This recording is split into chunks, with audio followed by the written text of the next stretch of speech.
बच्चियों को कत्ल करने की परंपरा, बेटियों को मारने का रिवाज 1400 साल पहले भी था। एक ऐसी सोसाइटी में जहां लड़की पैदा होने के बाद बाप बेचारा परेशान हो जाता था, क्या करूं। अगर बेटी के बारे में समाज को पता चलेगा कि मेरे घर में बेटी पैदा हुई है, समाज मुझे ताना मारेगा, तू क्यों बेटी को पाल रहा है। ऐसे भी कबीले थे, बहू लाएंगे, बीवी लाएंगे, मगर बेटी पैदा होगी उनके कबीले में बेटी को मार देते थे। बेटी का बाप बनना यह ऐब था। अल्लाह ने कुरान में उनका जिक्र किया, फरमाया वइज़ा बुश्शिरा अहदुहुम बिल उन्सा ज़ल्ल वजहुहु मुस्वद्दन व हुवा कज़ीम। बेटी के बाप को पता चलता था मेरे घर में बेटी पैदा हुई है, बाप का चेहरा काला पड़ जाता था। यतवारा मिनल कौम मिन सूइ मा बुश्शिरा बिही, वो अपनी कौम से अपना चेहरा छुपाया करता था। वो बेचारा सोच में पड़ जाता था, अयुमसिकुहु अला हुनिन अम यदुस्सुहु फित्तुराब, कि क्या करूं, अगर बेटी को पालता हूं तो समाज में अपमानित होना पड़ेगा, जलील होना पड़ेगा, और दूसरा रास्ता यह है अपनी बेटी को ले जाके जमीन में गाड़ दूं, दफन कर दूं। वो तो मिट्टी में जाकर के अपनी बेटी को दफन कर देते थे, मगर बेटी का जन्म होने के बाद ऐसा करते थे। आज का पढ़ा लिखा इंसान, आज का तरक्की याफ्ता इंसान, आज का सोसाइटी वाला इंसान क्या करता है, माँ के पेट में अल्ट्रासाउंड के जरिए पता लगा लेता है बेटी है, और डॉक्टर से कह करके एबॉर्शन करवा लेता है। कभी मौका मिले ना तो यूट्यूब पर जाकर के देख लेना कि एबॉर्शन कैसे होता है। अरे अरब के वो जाहिल लोग बेटी को जमीन में गाड़ते थे, बेटी एक बार तड़पती थी, एक बार रोती थी, उसके बाद जब उसकी जान खत्म हो जाती थी बेटी रोना बंद कर देती थी। मगर यहां उस बच्ची को जो बेचारी अभी दुनिया में नहीं आई है, मां के पेट में 1 महीने का गर्भ है, 2 महीने का गर्भ है, 3 महीने की प्रेगनेंसी है, इसने ले जाके डॉक्टर से कहा एबॉर्शन कर दो। डॉक्टर ने एबॉर्शन किया और वीडियो के अंदर ये दिखाया जाता है कि मां के पेट में जब एबॉर्शन होता है उस बच्चे को टुकड़े टुकड़े करके मारा जाता है। उस बच्चे को, उस मासूम बच्ची को जो अभी मां के पेट में अभी पूरी तरीके से तैयार भी नहीं हुई है, अभी वो तैयार होने के प्रोसेस में है, उसको एबॉर्शन के जरिए टुकड़े टुकड़े करके उसकी बॉडी के, उसके शरीर के टुकड़े टुकड़े करके मार दिया जाता है। वाह रे इंसान, कितना बड़ा जालिम है। तो कल भी बेटी का कातिल था, तो आज भी बेटी का कातिल है। आज भी बेटियों को लोग कत्ल कर लेते हैं। और क्यों कत्ल करते हैं? हमारी और आपकी वजह से। ये समाज, ये सोसाइटी जो अपने आप को बड़ी दीनदार कहती है, जो साल में जलसे कराती है, जो प्रोग्राम कराती है, जिसके चेहरे पर लंबी दाढ़ी है, जिसके माथे पर सज्जे का निशान है, इसी समाज में जहेज चलता है, इसी समाज में बारात चलती है, इसी समाज में गरीब की बेटी की शादी करने के लिए गरीब बेटी का बाप लोन लेता है, जमीन बेचता है, जायदाद बेचता है, फिर अपनी गरीब लड़की की शादी करता है। उस गरीब इंसान जिसके पास 3-4 बेटियां हों, वो अपनी बेटियों को अपने सीने का बोझ समझता है। इसके जिम्मेदार कौन है? इसका जिम्मेदार पूरा समाज है, पूरा मुआशरा है। बेटी को बोझ बना के रखा है। बेटी बोझ नहीं है मेरे भाई, बेटी रहमत होती है। अगर बेटी बोझ होती, अल्लाह ने अपने नबी को 4 बेटियां न दी होती। अल्लाह ने अपने आखिरी नबी को, अपने सबसे महबूब नबी को अल्लाह ने 4 बेटियों का बाप बनाया। और माफ करना, मेरे नबी सिर्फ बेटियों के बाप नहीं थे, बेटियों की जान थे। मेरे नबी अपनी बेटियों की आंख में कभी आंसू नहीं देखते थे। मेरे नबी अपनी बेटियों से बहुत मोहब्बत करते थे। अल्लाह कह रहा है वयालमु मा फिल अरहाम, मां के पेट में क्या है ये मैं ही जानता हूं, कोई नहीं जानता। अल्ट्रासाउंड के जरिए डॉक्टर ये बता देगा कि मां के पेट में होने वाले बच्चे का जेंडर क्या है, लड़का है या लड़की है। लेकिन डॉक्टर ये नहीं बता पाएगा वो बच्चा पैदा होने के बाद दुनिया में कितने दिन जिंदा रहेगा। डॉक्टर ये भी नहीं बता पाएगा वो लड़का हो या बच्चा या बच्ची दुनिया में आने के बाद नेक बनेगा या बुरा बनेगा, नमाजी बनेगा या बेनमाजी बनेगा, मुसलमान बनेगा या काफिर बनेगा, वो क्या बनेगा, उसका कैरेक्टर क्या होगा, उसका मिजाज क्या होगा, अल्लाह सब जानता है। व यअलमु मा फिल अरहाम, रहमे मादर में जो बच्चा है उसका XYZ सब अल्लाह जानता है। और चौथी चीज वमा तदरी नफ्सुम माज़ा तक्सिबु गदा, और कोई नहीं जानता कि वो कल क्या करेगा। आप सोचते हैं कल कहीं प्रोग्राम है, आप पहले से प्लानिंग बना के बैठे कल मुझे प्रोग्राम में जाना है, अचानक कोई मामला आ गया, कोई हादसा हो गया, कोई ट्रेन लड़ गई, कोई बस गिर गई, कोई रोड पे जाम हो गया, कोई मर गया, कोई बीमार पड़ गया, कुछ भी हो सकता है। हम नहीं जानते, हम फाइनल और कंफर्म नहीं जानते कि हम कल क्या करें। एक प्लानिंग करते हैं, एक अंदाजा करते हैं, लेकिन कंफर्मेशन हम नहीं बता सकते कि हम कल क्या करेंगे। और पांचवी चीज वमा तदरी नफ्सुम बिअय्यि अर्दिन तमूत, और कोई नहीं जानता कि वो कहां मरेगा। कारी अब्दुल बासित साहब ने भी नहीं सोचा होगा कि मैं कटिहार के और लाभा कौन सा ये जिला कौन सा है, कटिहार के घसिया घाट का रहने वाला, क्या उन्होंने सोचा होगा कि मैं साउथ इंडिया में जाके केरला में जाकर के मेरा इंतकाल हो? नहीं, उनके बच्चों ने नहीं सोचा होगा। कोई नहीं जानता कब मरेगा, कहां मरेगा। तो ये पांच चीजें सिर्फ अल्लाह को मालूम है। और इंसान बेचारा इतना फुदक रहा है, इतना नाज कर रहा है। अरे तुझे मौत आएगी, और ये मौत जब आएगी तेरी औकात तुझको बता देगी। तुझे अपने शरीर पे बड़ा नाज है, अपनी दौलत पे बड़ा गुरूर है, ये बड़े बड़े बादशाह, ये बड़े बड़े मिनिस्टर, ये बड़े बड़े राजा, ये बड़े बड़े जालिम, मौत तो इनको भी आएगी।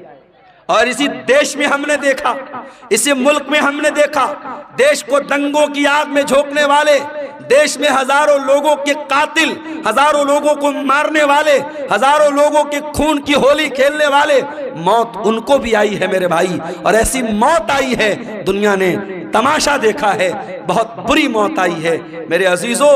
मौत इंसान को आएगी, कुल्लु नफ्सिन ज़ाइक़तुल मौत, हर इंसान को मरना है, हर जानदार को मरना है।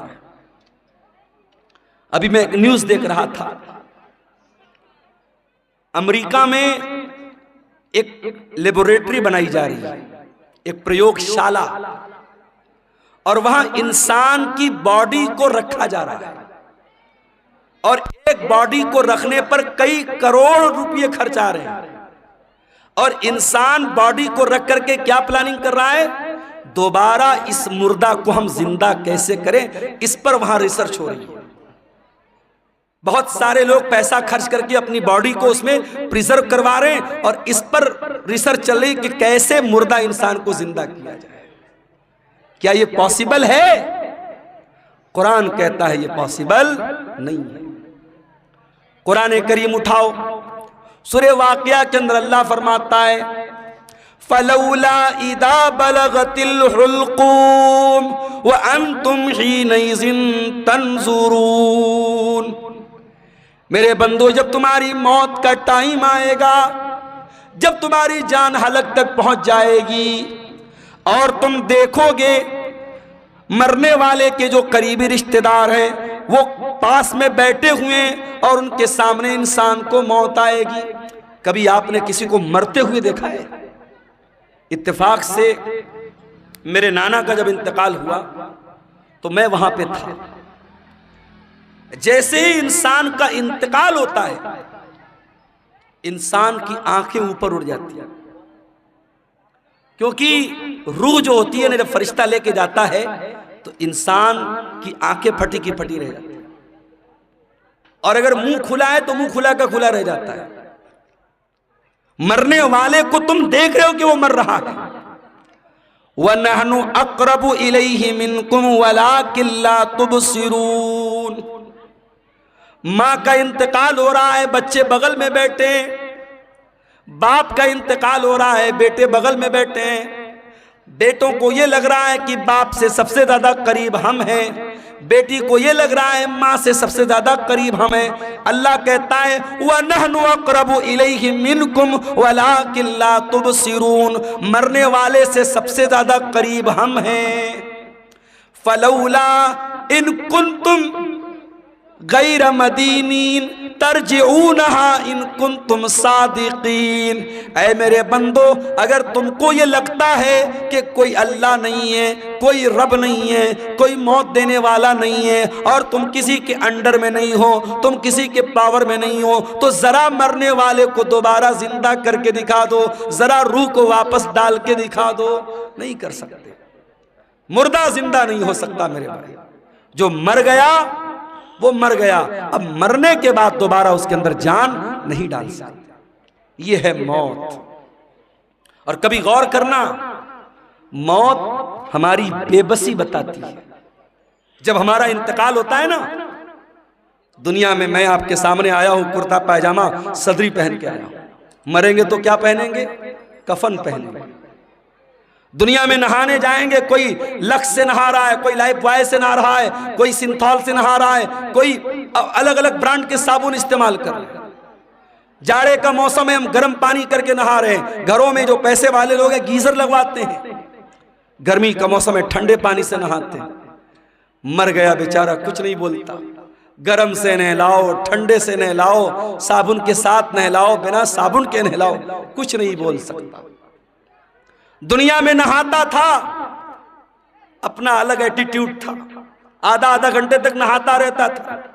चेहरे के लिए अलग फेस वॉश था, बॉडी के लिए अलग बॉडी वॉश था, बालों के लिए अलग शैम्पू था।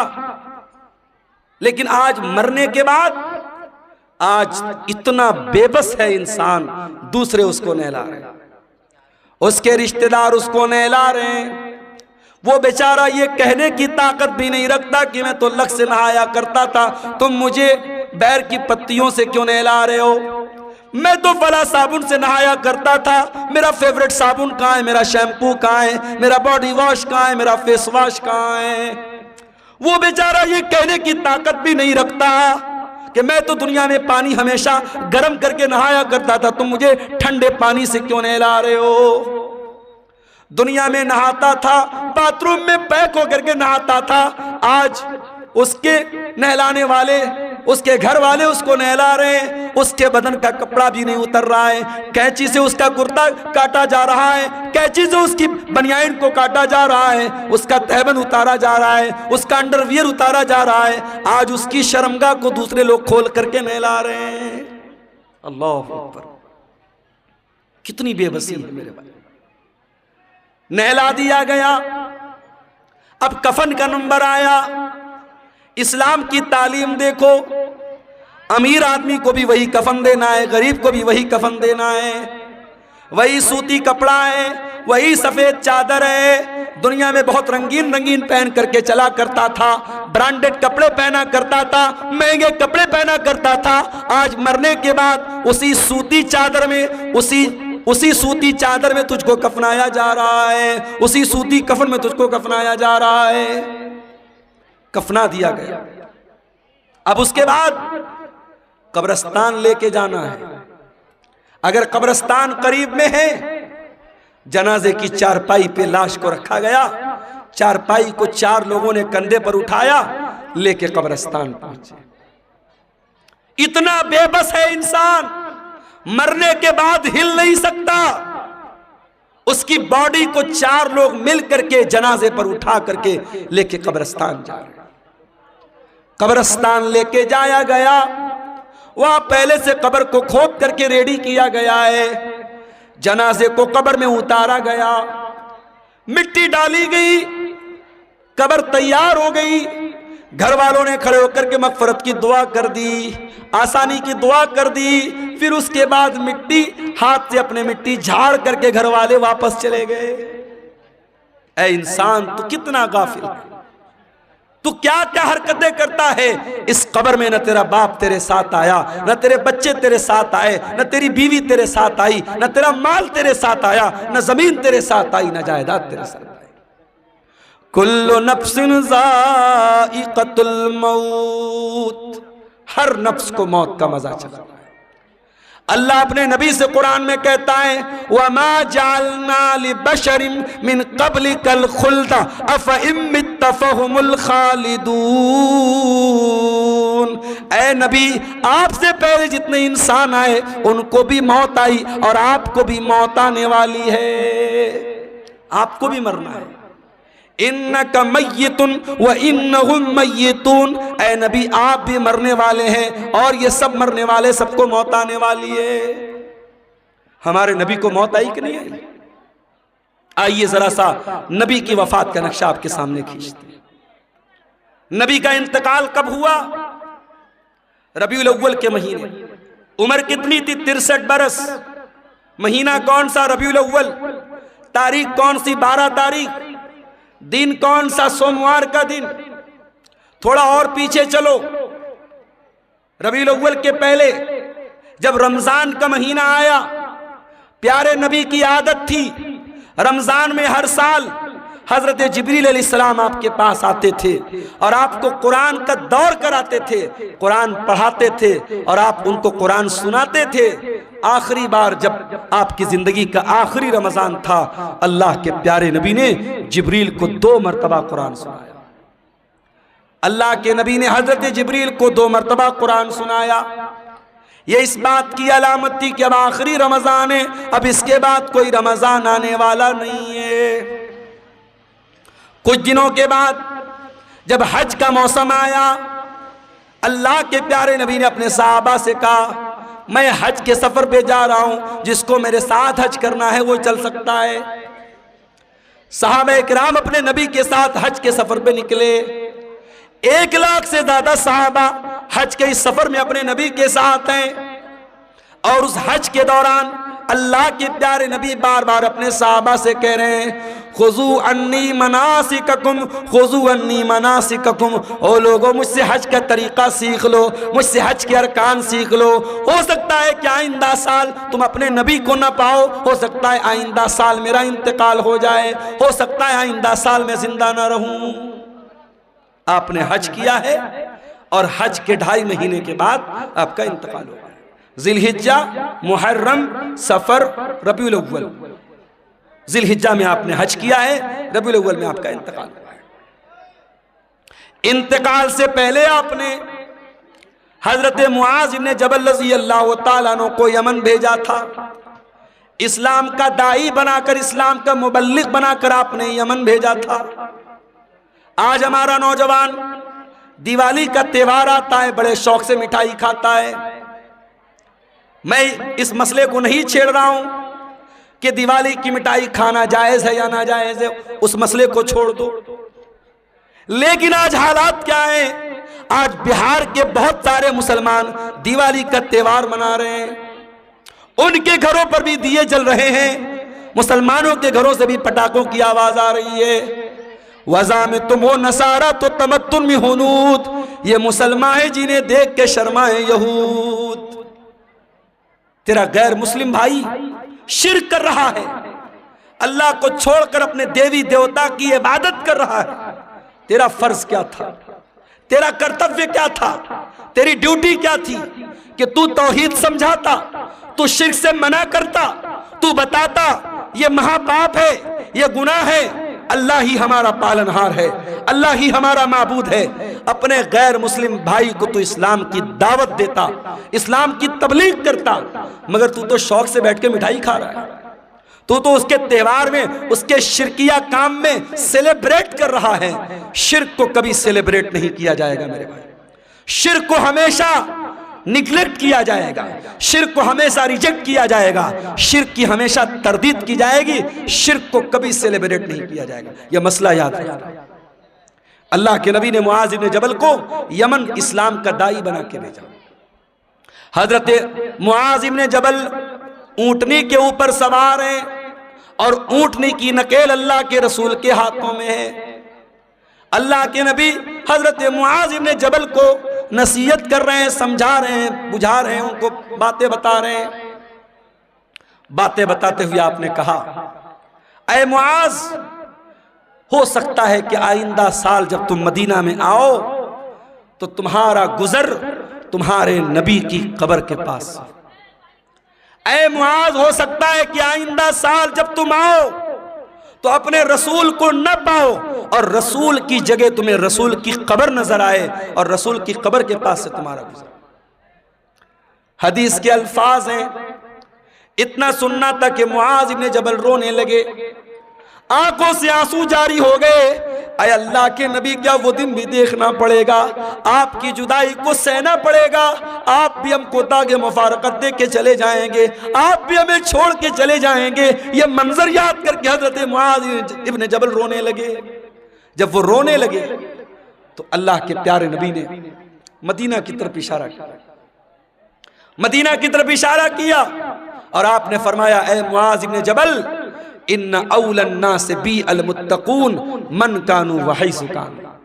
ऐ मुआज, कान खोल करके सुन लो, अगर मुझसे मोहब्बत करते हो और कयामत के दिन मेरे साथ रहना चाहते हो, मुत्तकी बन जाना, परहेजगार बन जाना, अल्लाह से डरने वाले बन जाना। जो मुत्तकी होंगे, जो परहेजगार होंगे, वो हमेशा मेरे साथ रहेंगे। ये बशारत आपने सुनाई। मेरे भाइयों, नबी को एहसास तो हो गया था कि आपका इंतकाल होने वाला है। उसके बाद जब आप मक्का फतह हो गया था, मक्का फतह होने के बाद जब कुरान की आयत उतरी, इज़ा जाअ नसरुल्लाहि वल फतहु व रअयतन नास यदखुलून फी दीनिल्लाहि अफवाजा फसब्बिह बिहम्दि रब्बिका वस्तगफिरहु इन्नहु कान तव्वाबा। जब कुरान की ये छोटी सूरत नाज़िल हुई तो नबी समझ गए कि अब जब अल्लाह का दीन मुकम्मल हो रहा है, अल्लाह का मिशन पूरा हो रहा है, इसका मतलब कि अब मेरी मौत का टाइम करीब आ रहा है। उन्हीं दिनों में अल्लाह के नबी बीमार पड़ गए। एक अंसारी साहबी के जनाजे में आप गए। ये सफर की आखिरी तारीखों में से कोई तारीख थी, गालिबन सफर की 27 तारीख थी। आप जनाजे में से वापस आने लगे, आपके सर में बहुत तेज दर्द होने लगा। आप घर आए, आपने हजरत आयशा से कहा, आयशा मेरे सर में बहुत तेज दर्द हो रहा है। हजरत आयशा ने आपके सर पर पट्टी रख दी। आपको बहुत तेज बुखार आया और बुखार इतना तेज था कि पट्टी के ऊपर से भी बुखार की गर्मी महसूस हो रही थी। ये बुध का दिन था, ये बुध का दिन था और सफर की आखिरी तारीखों में से कोई तारीख थी। यही से अल्लाह के नबी की बीमारी का आगाज हुआ। अल्लाह के प्यारे नबी को खैबर के मौके पर एक यहूदी औरत ने गोश्त में जहर मिला करके खिलाया था। उस गोश्त का असर 4 साल के बाद जाहिर हो रहा था। आप हजरत आयशा से कहते थे, ऐ आयशा, वो गोश्त जो मैंने खैबर में खाया था उसके अंदर जो जहर मिला था, उस जहर का असर मैं अपनी अतड़ियों के अंदर पाता हूं, अपने मैदे के अंदर पाता हूं। उस जहर का असर आपने अपनी बॉडी पर महसूस किया। उसी बीमारी के अय्याम में एक दिन अल्लाह के प्यारे नबी खुतबा देते हैं। सहाबे किराम का मजमा बैठा हुआ है, अल्लाह के प्यारे नबी खुतबा दे रहे हैं और खुतबे में आप कहते हैं, इन्नल्लाह खय्यरा अब्दन, अल्लाह ताला अपने एक बंदे को इख्तियार दे रहा है, अपने एक बंदे को चॉइस दे रहा है कि ऐ मेरे बंदे, तू चाहे तो दुनिया की नेमतों को ले ले और चाहे तो तू मेरे पास आ जा और उससे अच्छी नेमतें मैं तुझको दे दूं। तो अल्लाह के उस बंदे ने अल्लाह के पास जाने को पसंद कर लिया। अभी इतना बयान किया था आपने कि अबू बकर सिद्दीक ज़ारो कतार रोने लगे और रोते हुए कहने लगे, फदैना का भी आबाइना व उम्महातिना, हमारे माँ बाप आपके ऊपर फिदा हो जाएं, हमारे माँ बाप आप पर कुर्बान हो जाएं। अबू सईद खुदरी कहते हैं, हमें बड़ी हैरत हुई कि अल्लाह के प्यारे नबी तो एक कॉमन बात बता रहे, एक आम बात बता रहे हैं, इसमें रोने की क्या बात है? ये अबू बकर क्यों रो रहे हैं और रोते रोते ये क्यों कह रहे हैं कि हमारे माँ बाप आपके ऊपर कुर्बान हो जाएं? मगर हमको बाद में पता चला कि अल्लाह के प्यारे नबी अपनी बात कर रहे थे कि अल्लाह ताला मुझको अपने पास बुलाना चाहता है।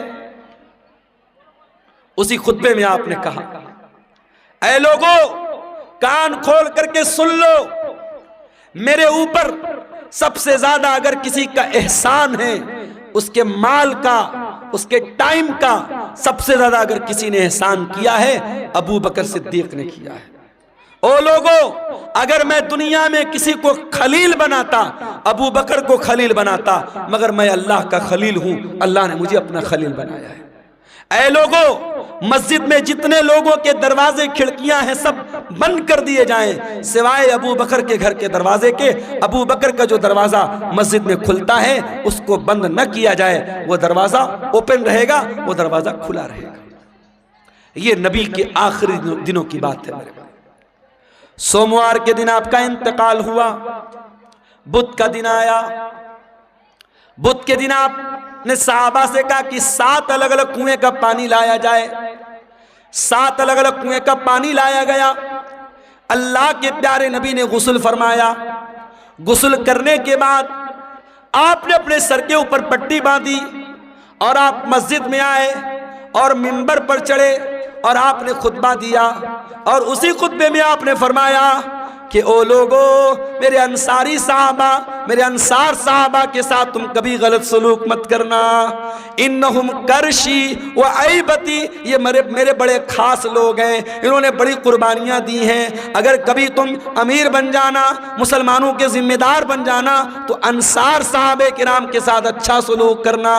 वो अगर भलाई करें, उनकी भलाई को कबूल कर लेना। अगर उनसे गलती हो जाए तो दरगुजर कर देना, माफ कर देना। जुमेरात का दिन आया, नबी ने ज़ुहर पढ़ाई, नबी ने असर पढ़ाई, नबी ने मगरिब पढ़ाई। और मगरिब की नमाज में आपने सूरतुल मुरसलात की तिलावत की। इशा का टाइम आया, हजरत बिलाल आए। अय अल्लाह के नबी, नमाज का टाइम हो चुका है, लोग आपका इंतजार कर रहे हैं। आपने कहा पानी लाओ, पानी लाया गया। आपने गुस्ल किया। गुस्ल करने के बाद आप खड़े हुए, थोड़ी दूर आगे बढ़े, चक्कर खा के गिर पड़े। होश आया, पूछा सल्लन्नास, क्या नमाज हो गई? लाहुम यंतज़िरूनका या रसूल अल्लाह, अय अल्लाह के नबी, लोग आपका इंतजार कर रहे हैं, अभी नमाज नहीं पढ़ी लोगों ने। फिर आपने गुस्ल किया, फिर आप उठ करके जाने लगे, फिर गशी तारी हो गई, फिर गिर पड़े। 3 बार ऐसा हुआ। 3 बार चक्कर खा के अल्लाह के प्यारे नबी गिर पड़े जमीन के ऊपर। जब 3 बार ऐसा हो गया और आप समझ गए कि अब मेरी तबीयत मस्जिद में जाने लायक नहीं है, तो आपने कहा कि जाओ अबू बकर से कहो वो लोगों को नमाज पढ़ाए। लोग हजरत अबू बकर के पास आए, चलिए आप नमाज पढ़ाइए, अल्लाह के नबी का ऑर्डर है। अबू बकर बड़े नरम दिल आदमी थे, बड़े रहम दिल आदमी थे।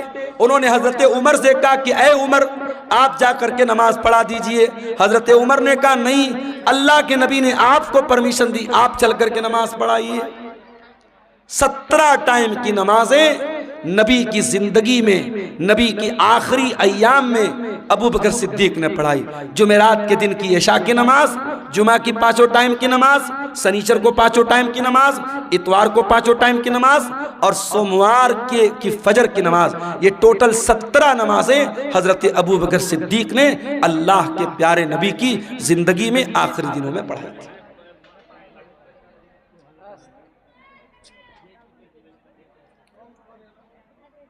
शनिचर का दिन आया,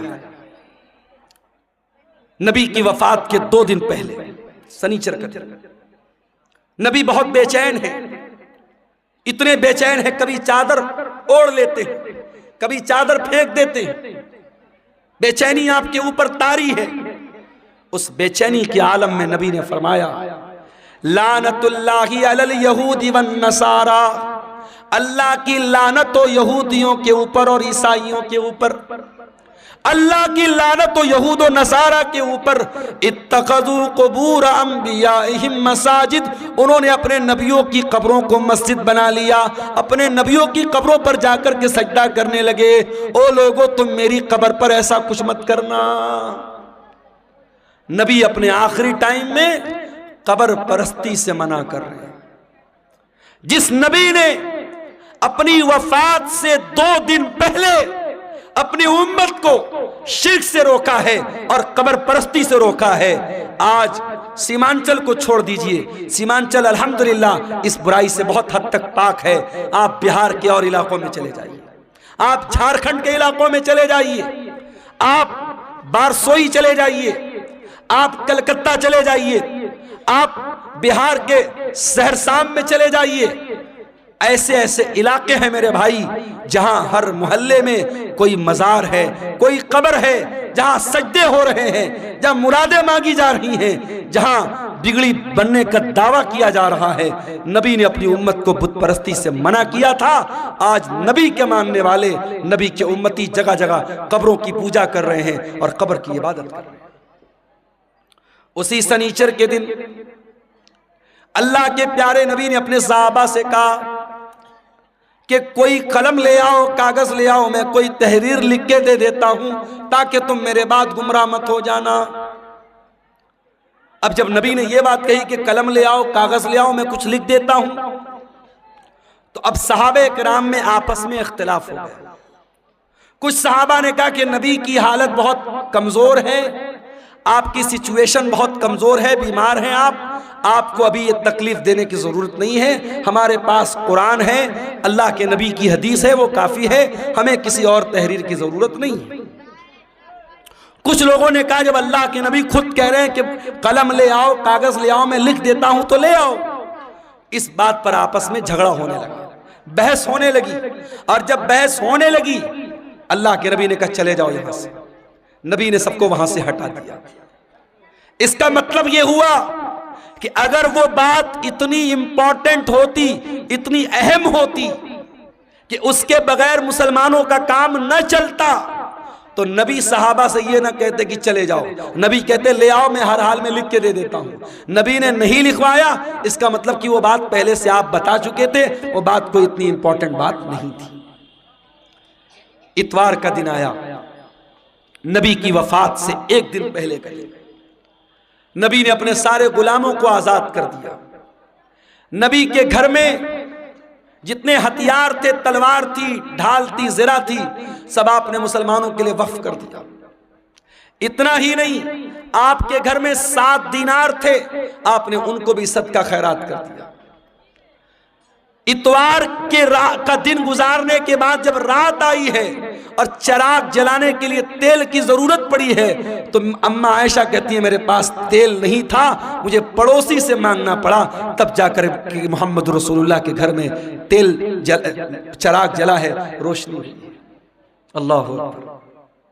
मेरी प्यारी माँ और बहनों, आज आपका चप्पल आपकी पसंद का ना आए, आपका कपड़ा आपकी पसंद का ना आए, आपकी पसंद की ज्वेलरी आपका शौहर ना लाए, तो मियाँ बीवी में झगड़ा हो जाता है।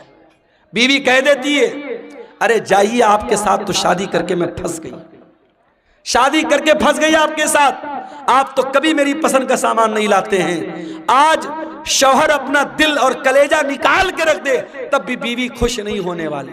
वो एक लतीफा है ना कि एक मौली साहब थे, बहुत अच्छी तकरीर करते थे, बहुत पब्लिक उनकी बड़ी इज्जत करती थी, बड़ा लोग एहतराम करते थे, और घर में जो उनकी घरवाली थी वो उनकी इज्जत ही नहीं करती थी, उनको मानती नहीं थी। तो एक दिन उनकी घरवाली ने कहा अरे सुनते हो, रात मैंने ख्वाब देखा एक बुजुर्ग हवा में उड़ रहे हैं, एक बुजुर्ग को देखा मैंने कि हवा में उड़ रहे हैं, मैं तो देख के बड़ी अचंभित हो गई, हैरान हो गई।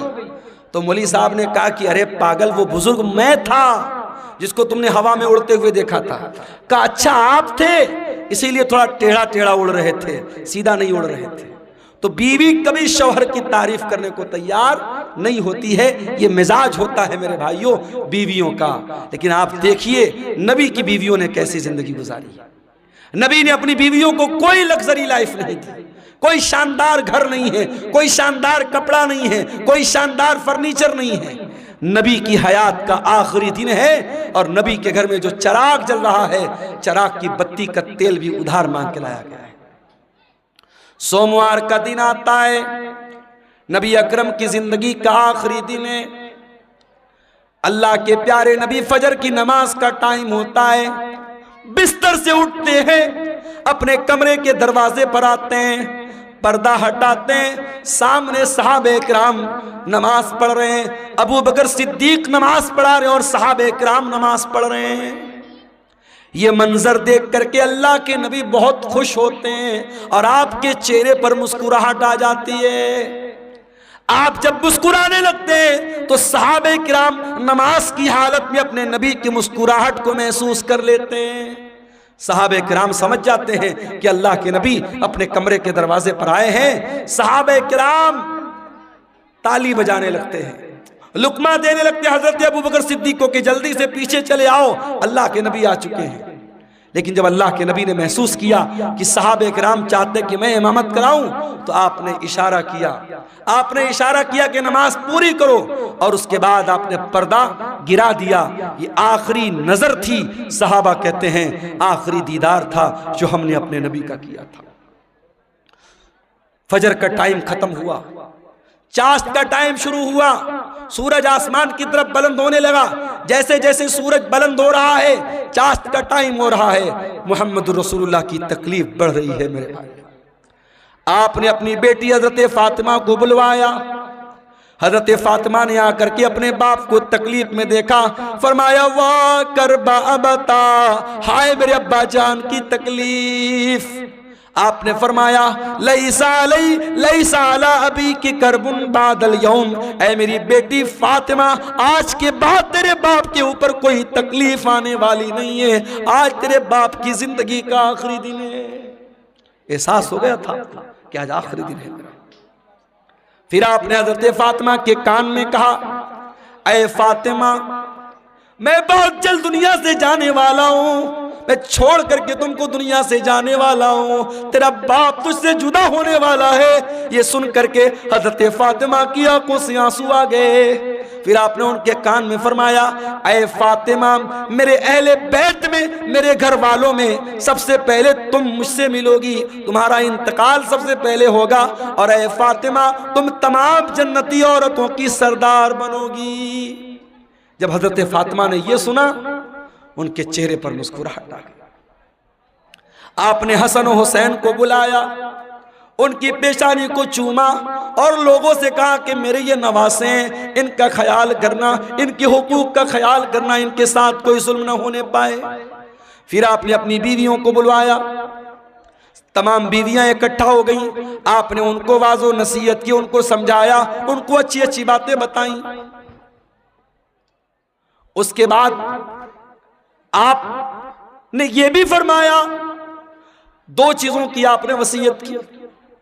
उस बेचैनी के आलम में जब आपकी जबान से अल्फाज भी सही तरीके से नहीं निकल लेते, आपने फरमाया अस्सलात अस्सलात व मा मलकत ईमानुकुम, ओ लोगो, नमाज की पाबंदी करते रहना, नमाज का ख्याल करते रहना, और अपने गुलामों का, अपने नौकरों का, अपने मातहतों का ख्याल करना। नमाज की पाबंदी करना और अपने अंडर में काम करने वाले अपने नौकरों, अपने खादिमों का खास ख्याल रखना।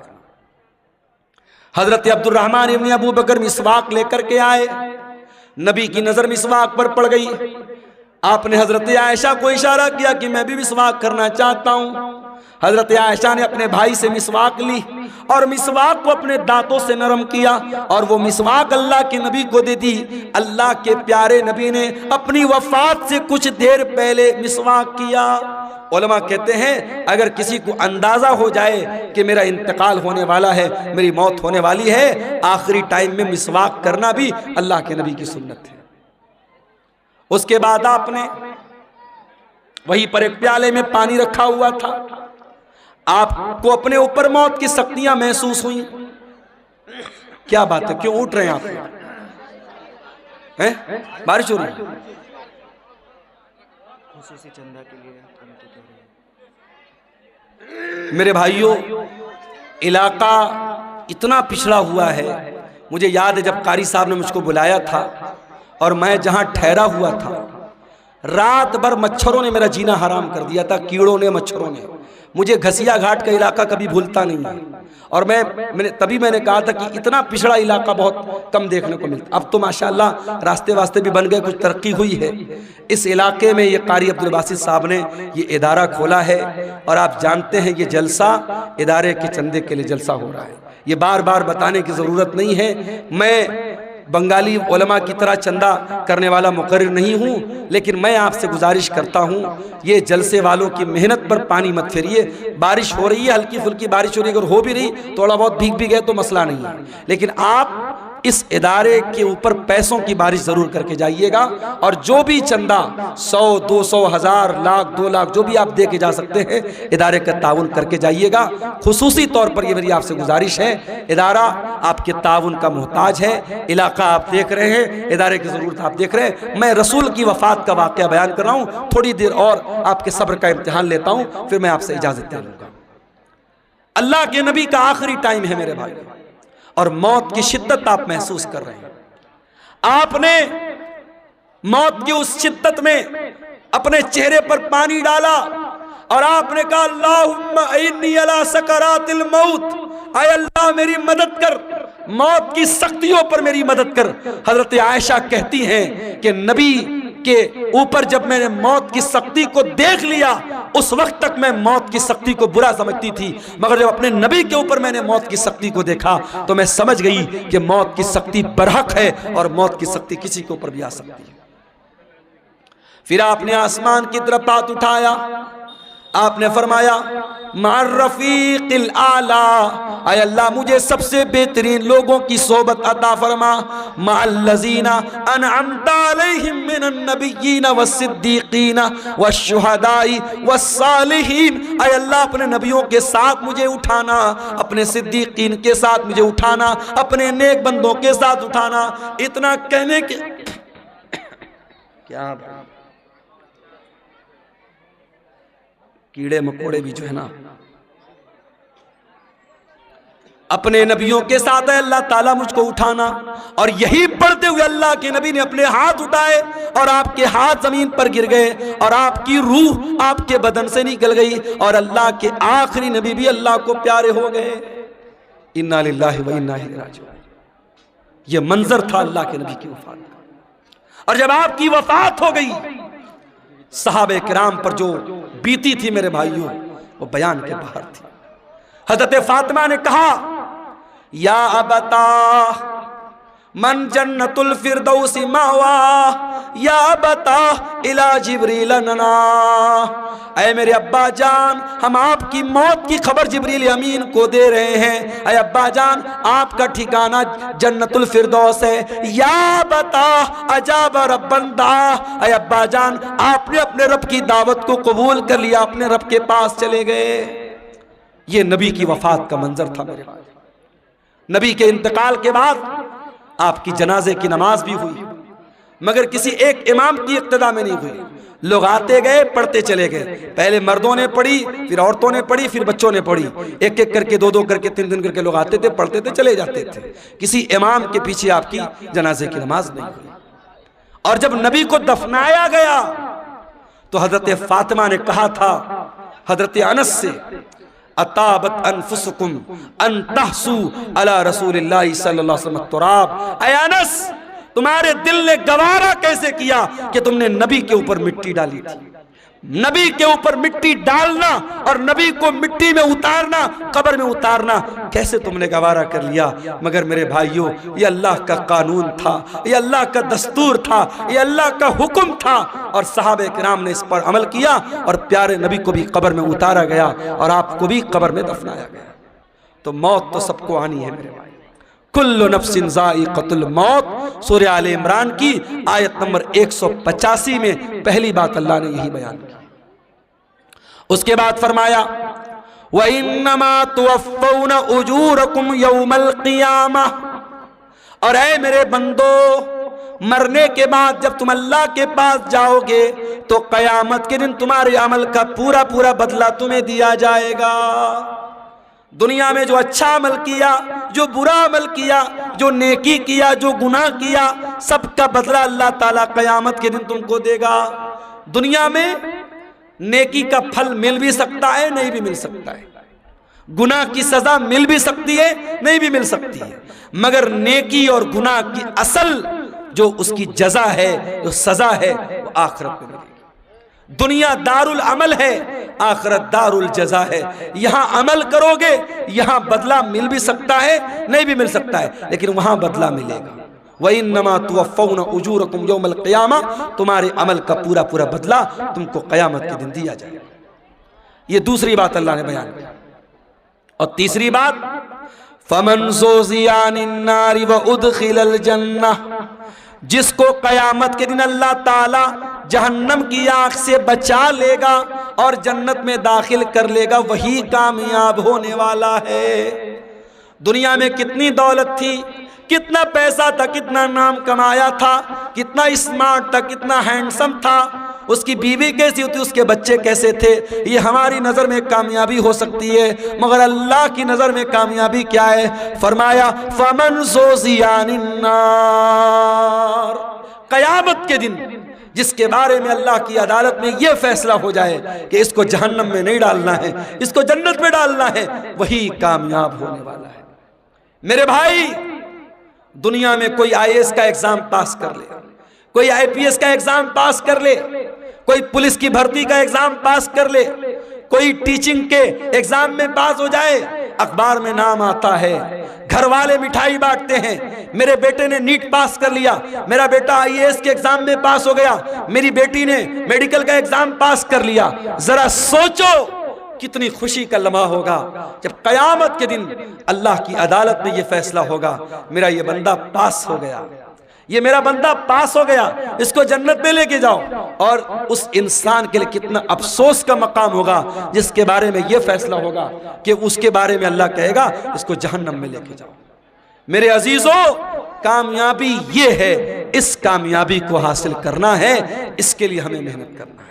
जहन्नम से हम कैसे बच जाएं और अपने परिवार को हम कैसे बचा लें, इस पर हम मेहनत करें, इस पर हम काम करें, ये करने का काम है। इसीलिए अल्लाह कुरान में कहता है, कू अनफुसकुम व अहलीकुम नारा, ऐ ईमान वालो, अपने आप को और अपने घर वालों को जहन्नम की आग से बचाओ। दुनिया की आग से बचा लिया तो कौन सा कमाल किया। दुनिया की आग में इंसान एक बार जलेगा, जल के खत्म हो जाएगा, मगर कयामत के दिन की जो जहन्नम की गर्मी होगी मेरे भाइयों, वो बार बार जहन्नम की आग में इंसान को जलाया जाएगा, तड़पाया जाएगा। जहन्नम का अजाब सहन नहीं कर सकते हम, बर्दाश्त नहीं कर सकते हम। जब बर्दाश्त नहीं कर सकते तो कुरान कहता है जहन्नम की आग से अपने आप को बचाने की तैयारी। और चौथी बात जो इस आयत में अल्लाह ने बयान की, फरमाया वमल हयातुद दुनिया इल्ला मताउल गुरूर, दुनिया की जिंदगी तो धोखे का सामान है। जिस दुनिया के चक्कर में पड़कर तुम अल्लाह को भूल के बैठे हो, जन्नत को भूल के बैठे हो, रसूल को भूल के बैठे हो, आखिरत को भूल के बैठे हो, ये दुनिया तो धोखे का सामान है। दुनिया तो धोखे का सामान है मेरे भाई। दुनिया ने आज तक किसी के साथ वफा नहीं की। बड़े बड़े राजा आए, महाराजा आए, अपने महल में सोने चांदी के बर्तन में खाते थे, आज कब्र के नीचे दफन हैं, उनके महल खंडर बन गए, उनका नामो निशान दुनिया से मिट गया। ये दुनिया बेवफा है, बेवफा थी और बेवफा रहेगी। दुनिया से इश्क मत करो मेरे भाई, दुनिया से इश्क मत करो। दुनिया गद्दार है, दुनिया बेवफा है। दुनिया की हैसियत क्या है? हारून रशीद बहुत बड़ा खलीफा है, अपने दौर के बहुत बड़े आलिम अल्लामा इब्न सम्माक के पास आता है और कहता है, इमाम साहब, मैं अमीरुल मोमिनीन हूँ, मैं मुसलमानों का खलीफा हूँ, मैं चाहता हूँ कुछ नसीहत कर दीजिए, कुछ समझा दीजिए, कोई कीमती बात बता दीजिए। इब्न सम्माक ने कहा, अमीरुल मोमिनीन बुरा मत मानिएगा, मैं बस एक सवाल आपसे करना चाहता हूँ। मान लीजिए आप किसी सहरा में जा रहे हैं, सारा सामान आपका खत्म, खाने पीने की सारी चीजें खत्म, और आपको बहुत जोर की प्यास लगी है, और प्यास इतनी जोर की लगी है कि अगर पानी नहीं मिला तो आप मर जाएंगे। एक आदमी आता है और एक प्याला पानी आपको कहता है कि एक प्याला पानी मैं दूंगा, शर्त यह है कि आप अपनी आधी बादशाहत मुझको दे दे। तो ऐ अमीरुल मोमिनीन, आप क्या करेंगे? उसको बादशाहत दे देंगे और पानी लेकर के जान बचाएंगे या बादशाहत बचाएंगे? हारून रशीद ने कहा, मैं बादशाहत दे दूंगा, आधी बादशाहत दे दूंगा और पानी ले लूंगा। इब्ने सम्माक ने कहा, अमीरुल मोमिनीन, पानी आपने पी लिया, पानी बॉडी के अंदर रुक गया, पानी थम गया, पेशाब लगा है मगर पेशाब का रास्ता बंद हो गया, पेशाब नहीं निकल रहा है, आपको दर्द हो रहा है, तकलीफ हो रही है, अगर पेशाब न हुआ तो आप मर जाएंगे, जिंदगी के आखिरी कगार पे पहुंच गए। अब एक दूसरा इंसान आया, उसने कहा, हारून रशीद, मैं तेरा पेशाब जो रुका है उसको खोल सकता हूं, तेरा पेशाब हो जाएगा, तेरे बदन में जो पानी रुका है बाहर निकल जाएगा, कंडीशन ये है कि तू अपनी आधी हुकूमत मुझको दे दे। तो क्या आप उसको दे देंगे? हारून रशीद ने कहा, हाँ मैं दे दूंगा। हारून रशीद ने कहा, हाँ मैं दे दूंगा। इब्ने सम्माक ने कहा, अमीरुल मोमिनीन, बस यही पैगाम है, इस बादशाहत पे गुरूर मत कीजिएगा, इस सल्तनत पर धोखा मत खाइएगा, इस सल्तनत की औकात एक प्याला पानी और पेशाब के चंद कतरे है, इससे ज्यादा इस हुकूमत की हैसियत नहीं है, इस बादशाहत की हैसियत नहीं है। मेरे अजीजों, आज बहुत सारे लोग हमारे बीच में हैं, कल नहीं होंगे। आज अपने पैसे पर आपको गुरूर है तो कान खोल के सुन लो, आपसे ज्यादा पैसा कारून के पास था। अगर आप गांव के प्रधान हैं, आप इलाके के मिनिस्टर हैं, अपने इलाके की बड़ी हस्ती हैं और आपको बड़ा नाज है कि साहब मेरा बड़ा नाम है, मेरी बड़ी शान और शौकत है, आपसे ज्यादा शान और शौकत फिरौन की थी, आपसे बड़ी बादशाहत नमरूद के पास थी, न नमरूद की बादशाहत उसके काम आई, न फिरौन की सल्तनत उसके काम आई, न कारून की दौलत उसके काम आई, न कौम आद की ताकत उसके काम आई, न कौम समूद का पावर उसके काम आया। मेरे प्यारे साथियों, अगर काम आने वाली कोई चीज है, अल्लाह का दीन काम आएगा, आपके नेक अमल आपके काम आएंगे, ईमान आपके काम आएगा, आपका अकीदा आपके काम आएगा।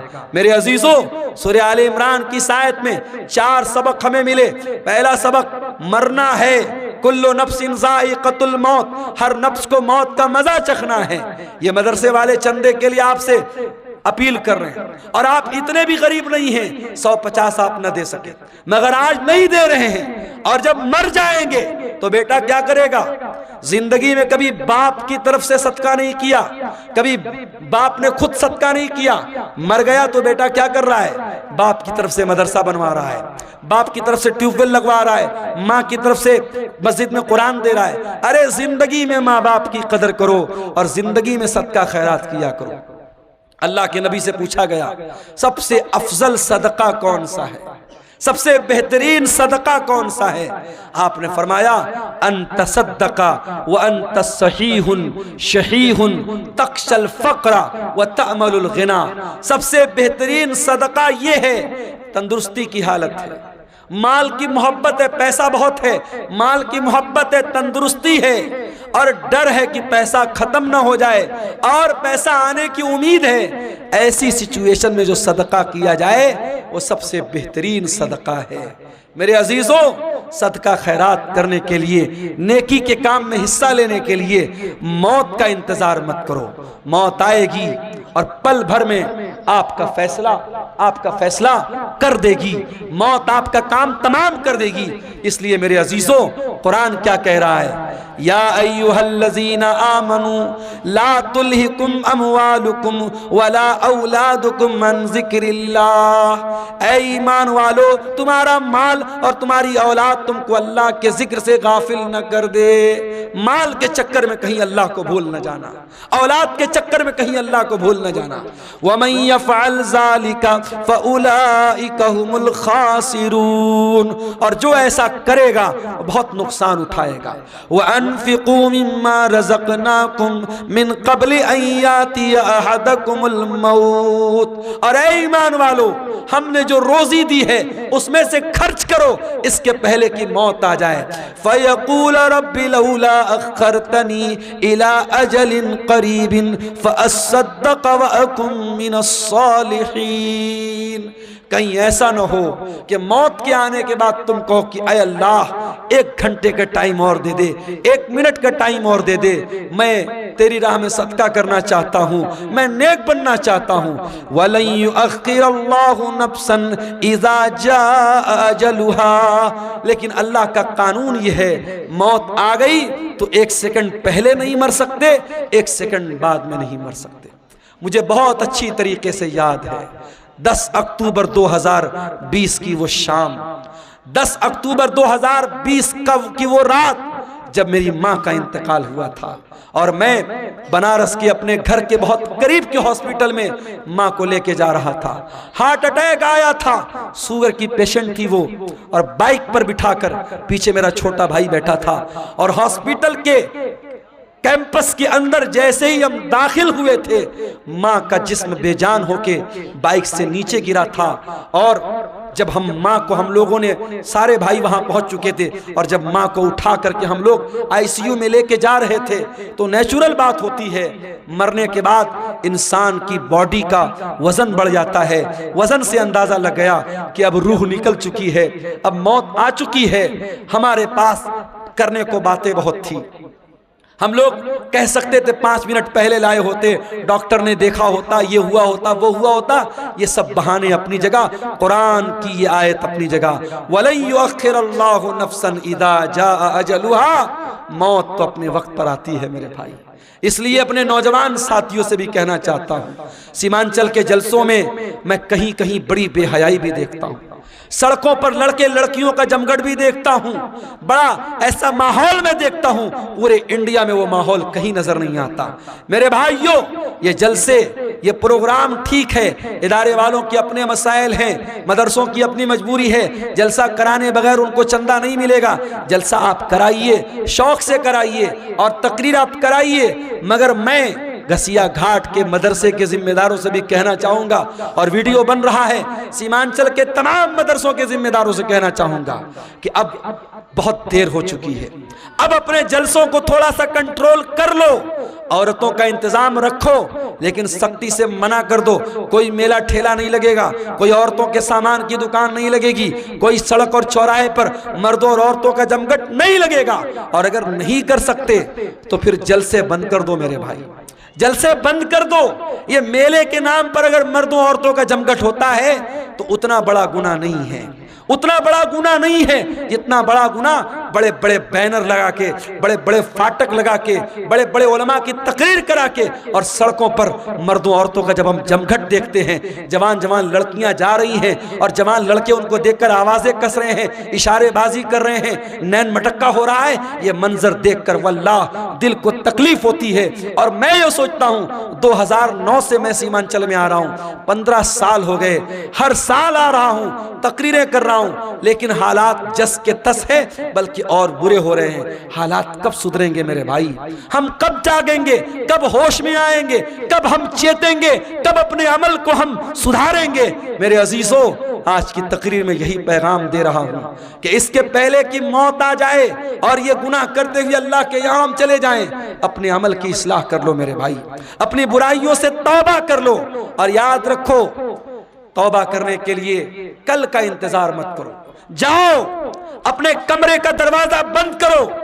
जिस तरीके से बैठ करके बंद कमरे में मोबाइल देखते हो, जाओ अपने कमरे की लाइट भी बंद कर दो, दरवाजा भी बंद कर दो, और वजू करके अल्लाह के सामने हाथ फैलाओ और सोचो कि अब तक की जिंदगी कैसी गुजरी थी।